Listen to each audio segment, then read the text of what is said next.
कोई कमजोरी मिलनी। पहले तो ये बताओ, मेरा आना मना है क्या? मेरे ऊपर धारा 144 लगी है क्या? भाई मेरे भाइयों का आंदोलन है, देश को बचाने का आंदोलन है। मेरे भाई, मेरे बड़े, मेरी माताएं, मेरी बहनें सब लगी हुई हैं, तो मेरी भी जिम्मेदारी है, मैं उसे निभा रहा हूं, आ रहा हूं, आता रहूंगा और हर पल कदम से कदम और कंधे से कंधा मिला के इस आंदोलन में सबके साथ में रहूंगा। दूसरी बात, जो किसान है, जो सरकार है, सरकार चाहे जो नौटंकी कर ले, बेहतर तो ये नौटंकी करना बंद करे, पर फिर भी जो नौटंकी करनी है कर ले। ये आंदोलन रुकेगा नहीं, ये आंदोलन कमजोर नहीं होगा, ये हर दिन हर पल मजबूत से और मजबूत होता चला जाएगा। और जब तक चलेगा, जब तक हमारी जो जिसके लिए हम लड़ रहे हैं वो तीनों बिल वापस नहीं होंगे और एमएसपी को कानून नहीं बनाया जाएगा। ठीक है, सरकार कह रही है हम बातचीत करने के लिए तैयार है, सरकार चिट्ठी लिख रही है, आ जाइए बात करेंगे, सुलझाते हैं मामले को। दूसरी तरफ हरियाणा के जो मुख्यमंत्री है उनका अगर कोई विरोध कर रहा है, काले झंडे दिखा रहा है, तो उनके खिलाफ एफआईआर दर्ज कराई जा रही है, ये तो जो है मारना चाहते हैं। तो इस तरह के आरोप तो सरकार को सबसे पहले ये करना चाहिए कि ये जो गुंडे छोड़ रखे हैं, ये जो बदतमीज लोग छोड़ रखे हैं आंदोलन को बदनाम करने के लिए, पहले उनको बंद करें। अगर बातचीत करना चाहती है, मतलब अगर आप बातचीत करना चाहते हैं तो माहौल, क्या उनके खिलाफ इस तरह से केस दर्ज किए जाएंगे कि ये जो है हत्या करना चाहते हैं? देखिए, ये बीजेपी की सरकार का एक ढंग और तरीका है। आपको मालूम है, ये सरकार जब इस बार आई चुन के मई 2019 में, तो पहले 3 महीनों में इसने जो काम किया उस काम को समझो आप। लोग समझते नहीं है, जानने की कोशिश नहीं करते हैं कि क्यों सब कुछ हो रहा है। सरकार ने सबसे पहले काम किया, आरटीआई एक्ट को लगभग बिल्कुल मौत के घाट पर उतार दिया, यानी उसे खत्म कर दिया। दूसरा, यूएपीए कानून बनाए ताकि किसको भी, भ्रष्टाचारी नहीं कर। अरे मोदी जी से ज्यादा भ्रष्ट कोई इस देश में है क्या? अमित शाह से ज्यादा भ्रष्ट कोई है? अगर ईमानदार हो आप, भ्रष्टाचार भ्रष्ट नहीं हो, तो जो आपने पीएम केयर फंड में कोरोना के नाम से पैसा लिया है, पहले उसे बताओ किस किसने दिया और कितना कितना दिया है। उसे आरटीआई के दायरे में लाओ, उसका ऑडिट कराओ। अगर नहीं करा सकते तो साफ है कि आप भ्रष्ट हैं, एक नंबर के भ्रष्टाचारी हैं आप। जिन भ्रष्टाचारियों को आप सपोर्ट कर रहे हैं, आप इससे ज्यादा और बड़ा प्रमाण क्या होगा कि देश का प्रधानमंत्री निहायत ही भ्रष्ट व्यक्ति है। रामराज में जांच, रामराज का तो हाल, भैया रामराज की बात कर रहे हो ना, तो इसमें जो भी समझदार पढ़े लिखे लोग हैं, जो भी बोलने वाले लोग हैं, उनको खत्म कर दिया जाएगा। यह है रामराज। आपको मालूम है शंभू ऋषि को खत्म किया गया इसी रामराज में। आपको मालूम है बाली को मारा गया पीछे से, छुपके से, राम ने मारा था ना, यही रामराज। और यही रामराज है कि उसकी अपनी पत्नी, राम की पत्नी, राम को ईश्वर कहा जाता है, पुरुषोत्तम कहा जाता है। कैसे ईश्वर हो, कैसे पुरुषोत्तम हो? आप अपनी पत्नी, जिसे आप ब्याह के लाए हैं, जिसकी सारी जिम्मेदारी आपकी है, उसकी 3-3 बार अग्नि परीक्षा लेकर भी आप उस पर शक कर रहे हैं। आखिर में सीता माता को आत्महत्या करनी पड़ी। आप जानते हैं ना, वो कहते हैं कि धरती फट गई और माता उसमें समा गई। धरती फटना एक मुहावरा है। इसका मतलब यह है कि एक व्यक्ति जो उसका पति है, इतना अपमानित किया उसने, आखिरकार उसने आत्महत्या कर ली। तो यह है रामराज। और रामराज, ऐसा रामराज अगर किसी को चाहिए तो ले लो भैया, हमें तो नहीं चाहिए। हमें तो संविधान का राज चाहिए, जिसमें हर नागरिक को बोलने का अधिकार हो, हर नागरिक की बात सुनी जाए और सरकार लोगों के कल्याण के लिए काम हो।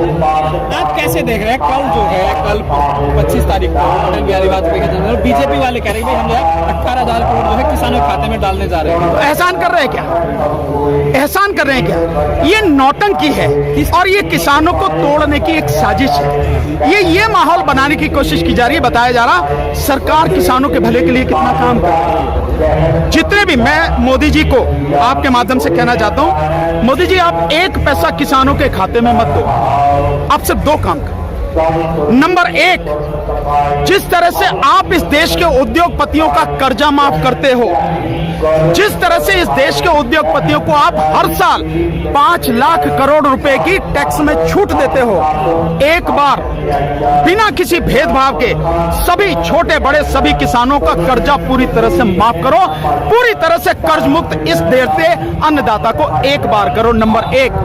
नंबर 2, जो एमएसपी है, स्वामीनाथन कमीशन की रिपोर्ट के अनुसार C2 जो बनता है, जिसमें किसान की मेहनत भी शामिल है, जमीन की कीमत भी शामिल है, उसके हिसाब से 50% बढ़ा के वो आप एमएसपी दो और एमएसपी को कानून बना दो।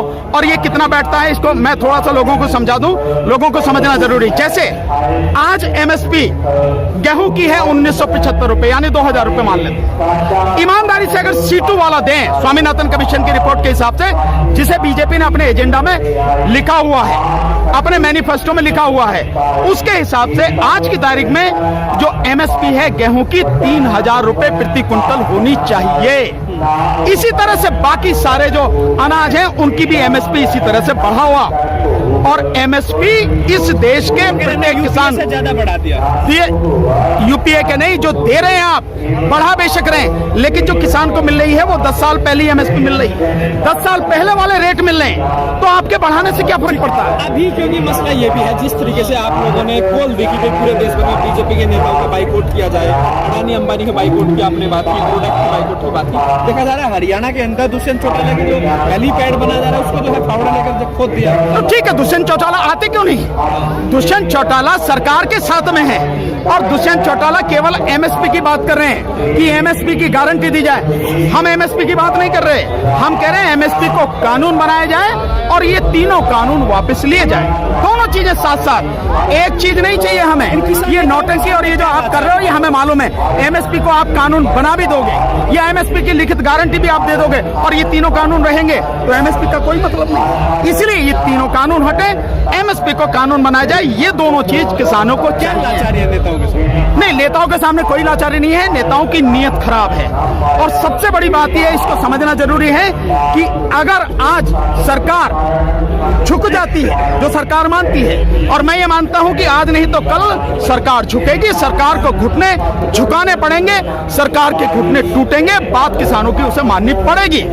लेकिन जो सरकार चाह रही कि अगर उनके किसानों के सामने आज वो झुक जाते हैं तो जो उनका एजेंडा है, ये सारे जो चीजें आएंगी उनके उस एजेंडे में रुकावट बन जाएगी, उनके लिए बड़ी दिक्कत हो जाएगी। जिस हिंदू राष्ट्र के एजेंडे को वो लेके चलने 2025 के लिए, उसमें ये बहुत बड़ी दिक्कत आएगी। इसलिए सरकार मानेगी लेकिन आसानी से मानेगी। रामदास अठावले जी कह रहे हैं कि अगर इस तरह से वो कानून वापस ले जाने लगे फिर तो कोई भी कानून बनेगा, लोग आगे सड़कों पर बैठ जाएंगे, फिर तो संसद में हम करेंगे क्या? रामदास, ये सवाल ये भी है। उधर जो अमित शाह जी कह रहे हैं कि इसके बाद जो है सीए पर भी हम लोग आगे बढ़ने वाले। काय पे? सीए पे। अरे सीए पे तुम 1 साल में नहीं बढ़ सके, ये जो नौटंकी कर रहे हो सीए वाली, क्योंकि ये चुनाव है, अगले साल बंगाल में चुनाव है, असम में चुनाव है, इसलिए सीए एनआरसी की नौटंकी कर रही है। और अब कह रहे हो तुम में अगर दम था तो पिछले 1 साल से लागू क्यों नहीं किया सीए और एनआरसी? और मैं अब भी कह रहा हूं सीए एनआरसी को आप किसी कीमत पर लागू नहीं कर सकोगे, ये केवल चुनाव की वजह से नौटंकी कर रहे हो।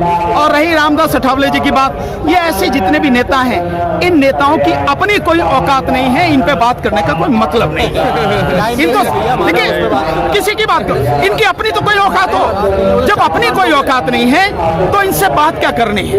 और देश को जब आप संसद में बैठ के आप ये नहीं समझ रहे कि कौन सा कानून देश को तबाह करने वाला।